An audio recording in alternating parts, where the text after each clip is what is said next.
सगळे सेलिब्रिटीज या गोष्टीवर इतकं का बोलतात? Confidence is your best accessory. I was also low on confidence. A confident guy is much better than a talented guy. पण तरी सुद्धा 75% लोक असे आहेत जे पब्लिक स्पीकिंगला घाबरतात. 50% पेक्षा जास्त लोक आपलं मत मांडायला हेजिटेट करतात आणि प्रत्येक 10 मधले 8 लोक काहीही करण्याआधी दुसऱ्यांच्या जजमेंटला घाबरतात. कॅपेबल असून सुद्धा जॉबमध्ये, कामामध्ये, सोसायटीमध्ये आपली व्हॅल्यू दाखवून देत नाहीत, आपल्या फिलिंग्स कम्युनिकेट नाही करत. त्यामुळे त्यांच्या आयुष्यात फक्त उरतं सेल्फ डाऊट, एन्झायटी आणि फिअर.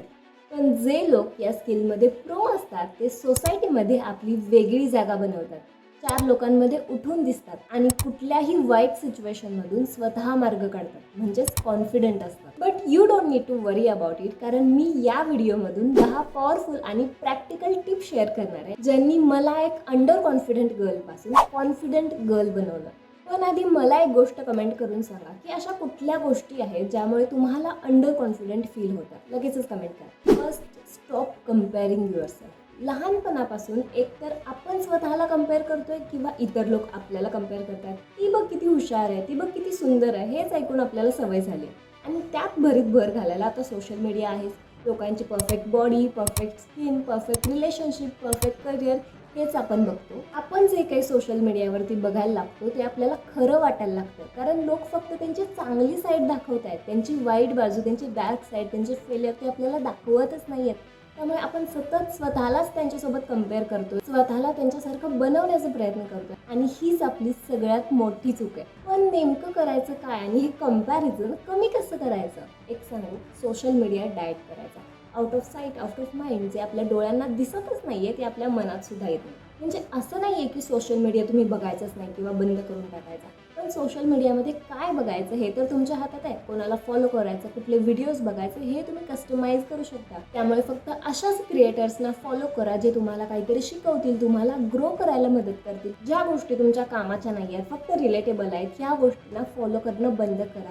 प्लीज अनफॉलो करा त्याला, कारण ह्या गोष्टी फक्त तुमचं स्ट्रेस वाढवतात आणि कम्पॅरिझन वाढवतात. सो प्लीज अशा गोष्टींपासून थोडंसं लांब राहा, cause you need to protect your mental health first. Second, push yourself to do things that scares you. आपल्या कम्फर्ट झोनमध्ये राहून आपल्याला कॉन्फिडन्स येईल? तुम्हाला काय वाटते? बेडवरती झोपून कॉन्फिडन्स बिल्डिंगचे व्हिडिओज बघून आपल्यामध्ये कॉन्फिडन्स येईल? कॉन्फिडन्स तेव्हा येईल जेव्हा तुम्ही ती गोष्ट कराल जे करायला तुम्हाला भीती वाटते. त्यामुळे रोज एक अशी गोष्ट ठरवून करा जे करायला तुम्हाला भीती वाटते. फॉर एक्झाम्पल, मला आता बँकेत जायला भीती वाटते, म्हणजे मला कळतच नाही की तिथे जाऊन चेक कसा भरायचा, पैसे विड्रॉ कसे करायचे, मला काहीच येत नाही. ठीक आहे, मी तिथे नाही जात, कॅन्सल करते ते, असं चालेल. जोपर्यंत मला ज्या गोष्टीची भीती वाटते ते मी करायला नाही जात तोपर्यंत मला ती गोष्ट कधीच नाही कळणार. ज्या गोष्टी आपण बघत जातो, करत जातो, त्यातून आपल्याला एक्सपिरियन्स मिळतो आणि त्यानंतर आपल्याला कळतं की कुठली गोष्ट आपण करायला पाहिजे आणि कुठली गोष्ट अवॉइड करायला पाहिजे. आणि हीच गोष्ट प्रत्येक ठिकाणी लागू पडते. कॉलेजमध्ये असेल, प्रेझेंटेशन द्यायचं असेल, लोकांमध्ये बोलायचं असेल, आपलं मत द्यायचं असेल, प्रत्येक ठिकाणी जोपर्यंत आपण ती गोष्ट करणार नाही, जोपर्यंत आपण लोकांमध्ये जाऊन बोलणार नाही, तोपर्यंत आपल्याला काहीच कळणार नाही आहे. मान्य आहे, सुरुवातीला चुका होतील, आपल्याला कळणार नाही काय करायचं. पण जसं जसं तुम्हाला त्या गोष्टींची सवय होईल, तुम्हाला त्या गोष्टी यूज टू होतील, तसं तसं तुमच्यामध्ये कॉन्फिडन्स आपोआप दिसायला लागेल. Third, you don't need to prove yourself. आपला सगळ्यात मोठा प्रॉब्लेम काय आहे माहिती आहे? 4 लोक काय म्हणतील, ते माझ्याकडेच बघत असतील का, मला काय म्हणतील, मला जज करतील का, या गोष्टी आपल्या डोक्यात सतत चालू असतात. आणि ही गोष्ट फक्त तुमच्यासोबत नाही, ही गोष्ट सगळ्यांसोबत होत असते. आणि सायकोलॉजीमध्ये ना याला स्पॉटलाईट इफेक्ट असं म्हणतात. म्हणजे आपल्याला सतत असं वाटत असतं की आपल्यावरती स्पॉटलाईट आहे, आपणच मेन कॅरेक्टर आहे, पूर्ण जगाचं लक्ष ना आपल्यावरतीच आहे. यामध्ये प्रॉब्लेम माहिती आहे कोणाचा? आपल्या फोकसचा. आपण आपल्यावरती फोकस करण्याऐवजी ना या 4 लोकांवरती फोकस करत असतो. इमॅजिन करा, तुम्ही एका फंक्शनमध्ये गेला आणि कोणीतरी रँडमली तुम्हाला घेऊन म्हणते की वाव, आज किती छान दिसतोय. त्या दिवशी तुमचा कॉन्फिडन्स कसा असेल? छान वाटेल ना, कॉन्फिडंट वाटेल, लोकांना तुम्ही आवडताय, तुम्ही आज चांगले दिसताय. म्हणजेच तुमचा फोकस शिफ्ट होतो. It's all about our focus. You know what's the truth? लोक तुमच्याबद्दल एवढा विचार करतच नाही आहेत जितकं तुम्हाला वाटते की ते करतात. आय नो ही गोष्ट ॲक्सेप्ट करणं खूप जास्त डिफिकल्ट आहे, ही गोष्ट डोक्यातून काढून टाकणं थोडं अवघड आहे. पण आपल्याला हा विचार ना डोक्यातून काढून टाकायचाच नाहीये. हा विचार आपल्याला फक्त बदलायचा आहे. कशावर तरी फोकस करायचाच आहे, तर ह्यावरती करूया ना की ती लोक आपल्याबद्दल चांगलाच विचार करत असतील. कारण ते वाईट विचार करतील हे पण आपलंच इमॅजिनेशन आहे, ते चांगला विचार करतील हे पण आपलंच इमॅजिनेशन आहे. जर इमॅजिनच करायचं आहे तर चांगल्या गोष्टी करूयात ना, ज्यामुळे आपल्याला फायदा होईल. Number 4, positive self talk. लोक आपल्याबद्दल काय विचार करतात ना, हे तर दुसऱ्या नंबरला येतं. आणि पहिलं तर आपण स्वतःबद्दल काय विचार करतो हे जास्त मॅटर करतं. मी जाडच आहे, मला हे चांगलंच दिसत नाही, मला हे येतच नाही, मी अशीच आहे.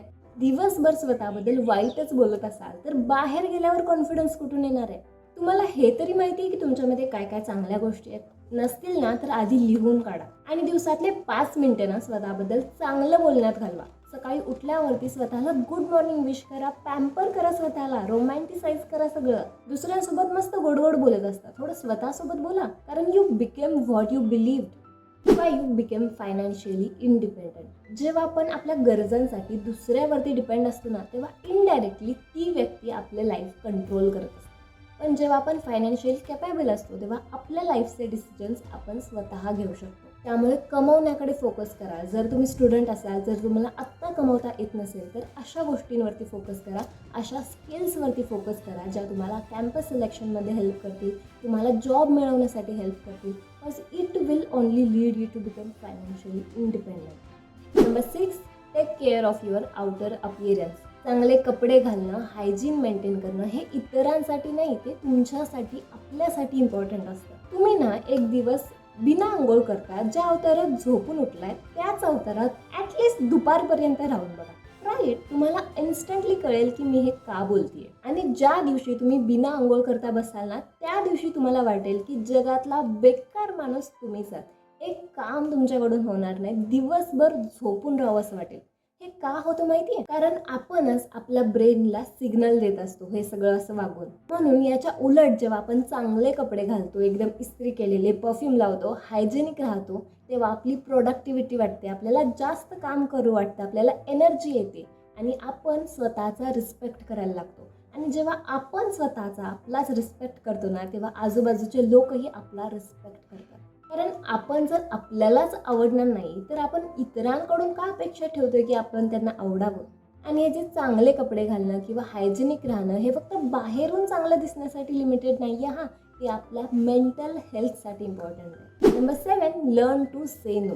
ज्या गोष्टी तुम्हाला मनापासून करायच्या नाही आहेत, ज्या गोष्टी तुम्हाला आवडत नाही आहेत, ज्यामुळे तुमचा टाईम वेस्ट होतोय, ज्या गोष्टी तुम्ही नसतानाही होऊ शकतात, फक्त लोकांना खुश करण्यासाठी तुम्ही काही गोष्टी करताय, तर आधी त्यांना नाही म्हणा. Because that's how you respect your boundaries. Number 8, keep promises to yourself. तुम्ही ना स्वतःशी खोटं बोलणं बंद करा. जर समजा तुम्हाला आज एक काम करायचं आहे आणि ते तुमच्याकडून नाही झालं तर तुम्ही स्वतःला पाठीशी घालताय इन्स्टेड की तुम्हाला ते काम करायला पाहिजे. पण स्वतःलाच तुम्ही पाठीशी घालून ना स्वतःलाच प्रोटेक्ट करता. पण हे तुम्हाला नाही केलं पाहिजे. जर तुम्हाला आज एखादी गोष्ट करायला पाहिजे तर तुम्हाला ती कॉन्फिडेंटली बोलता आली पाहिजे की हां, ही गोष्ट मला आज करायचीच आहे आणि ही मी गोष्ट आज करेनच. एवढा कॉन्फिडन्स ना स्वतःवर असायला हवा. आणि हा कॉन्फिडन्स कधी येतो माहिती आहे? जेव्हा आपण आपल्यासोबतच असलेली कमिटमेंट आपण पूर्ण करतो ना, तेव्हा हा कॉन्फिडन्स आपल्यामध्ये येतो. जर तुम्हाला ही गोष्ट माहिती आहे की आज तुमच्याकडून ही गोष्ट होणारच नाही आहे, तरी सुद्धा मी करेन, हे करेन असंच तुम्ही बोलताय. जोपर्यंत तुम्ही स्वतःला दिलेल्या कमिटमेंट पाळणार नाही ना, तोपर्यंत कधीच तुमच्यामध्ये तो कॉन्फिडन्स, तो रिस्पेक्ट येणार नाही. And number 9, over thinking. रिकामं डोकं ना सैतानाचं घर असतं. जेव्हा आपल्याकडे काहीच काम नसतं करायला, तेव्हा आपल्या डोक्यामध्ये असे विचित्र कंपॅरिझन आणि वेगवेगळे विचार यायला लागतात. जेव्हा तुम्हाला वाटेल की तुम्ही आता ओव्हर थिंक करताय, त्याच वेळी तिथून उठा आणि काहीतरी काम करायला घ्या. काहीही असेल, व्यायाम करा, फिरायला जा, वॉकिंगला जा, अभ्यास करा, काहीही करा, पण काहीतरी काम करा. जेव्हा आपण कामामध्ये बिझी असतो तेव्हा या सगळ्या गोष्टींकडे वेळ द्यायला आपल्याकडे वेळच नसतो. जर तुम्ही नीट बघितलं असेल की आत्तापर्यंत ज्या मी टिप्स सांगते त्या प्रत्येक टिपमध्ये ना एक बिहेवियर आहे, म्हणजे आपलं वागणं आहे. आता आपण कॉन्फिडन्स वाढवत नाही आहे, आपण आपलं वागणं बदलतो. जेव्हा आपण आपलं वागणं बदलू ना, तेव्हा कॉन्फिडन्स आपोआप येईल. And here is last tip which is my favourite. सांगते त्याआधी ना एक गोष्ट इमॅजिन करा तुम्ही एखादी छानशी डिश बनवली आणि तुमच्या घरच्यांपैकी एकाला तुम्ही देताय, तर तो म्हणेल वाव किती छान झाली आहे, मस्त.